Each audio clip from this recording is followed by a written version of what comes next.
গত ১৪ই এপ্রিল পয়লা বৈশাখের দিন সকালবেলা আমরা প্রথমে গিয়েছিলাম শিল্পকলায়। সেখানে পান্তা ইলিশের ব্যবস্থা ছিল, ভর্তা, ভাত, কাজির ভাত, বোয়া, ইলিশ মাছ, বিভিন্ন রকম খাবারের আয়োজন ছিল। তো আমি, হামিদা আপা, কুকু আপা, নাসিম আপা সহ আমরা আহত গ্রুপ আমরা সেখানে কাজির ভাত এবং পান্তা ভাত খাচ্ছিলাম। আমাদের সাথে আমাদের এভিজিএমের ক্ষমা দিদি উনিও ছিলেন।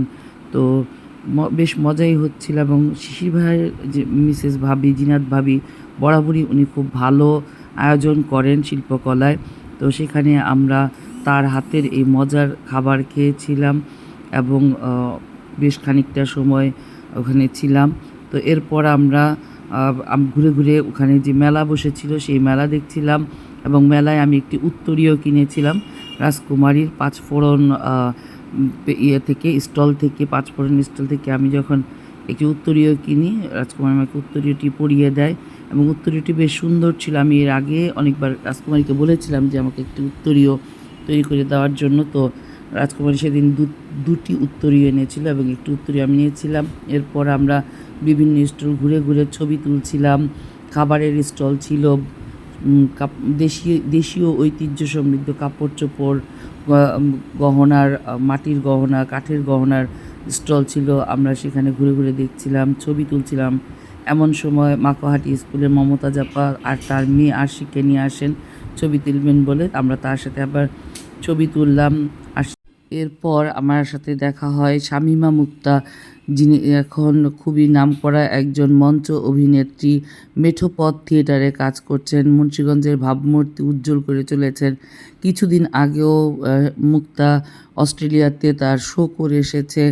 এরপর আমরা রওনা দিই সিরাজদি খানের উদ্দেশ্যে। পথিমধ্যে আমরা নেমে ফটো সেশন করি বিভিন্ন জায়গায়। তো সুন্দর প্রাকৃতিক পরিবেশে আমরা অটোতে করে চলে যাই সিরাজদি খানের উদ্দেশ্যে। তো আমাদের অনেক দিনের আসলে ইচ্ছে ছিল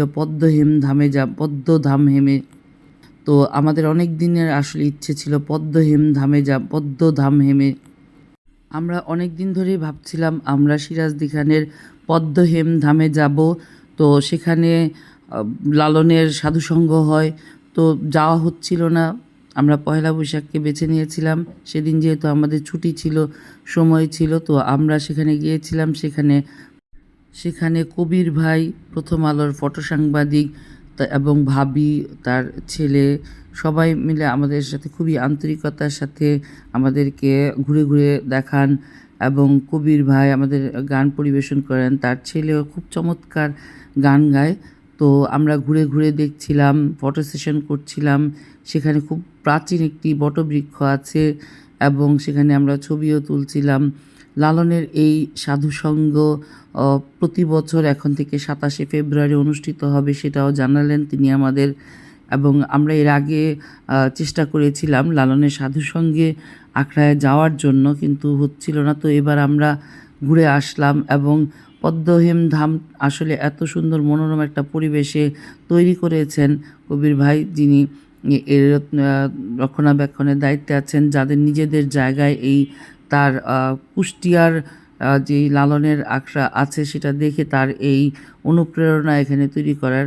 চারপাশের পরিবেশ অত্যন্ত সুন্দর তিনি, এবং তার ওখানে থাকার জায়গা আছে সেটাও খুব সুন্দর। তিনি আমাদেরকে যেখানে সাধুসঙ্গ হয় সেখানে নিয়ে গেলেন এবং সেখানে তিনি আমাদেরকে লালনের গান শোনালেন, তার সাথে তার ছেলেও গান গাইলেন।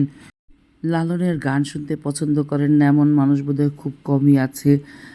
পুরো পরিবেশটা এত সুন্দর যে আমরা ঘুরে ঘুরে ছবি তুলছিলাম এবং এত সুন্দর করে তৈরি করা হচ্ছে, কাজ চলছে। তো আমাদের মন ভরে গেল। আসলে মনে হয়েছিল যে পয়লা বৈশাখের এই দুপুরটা সত্যিই প্রাণবন্ত হয়ে উঠেছিল। এই ফাঁকে সবাই আমরা বটের ঝুড়ির সাথে ফটো সেশন করলাম।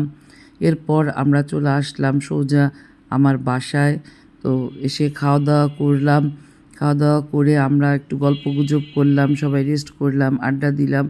এরপর আমরা যার যার বাসায় চলে গেলাম। তো সবাই ভালো থাকবেন, সুস্থ থাকবেন। ধন্যবাদ সকলকে।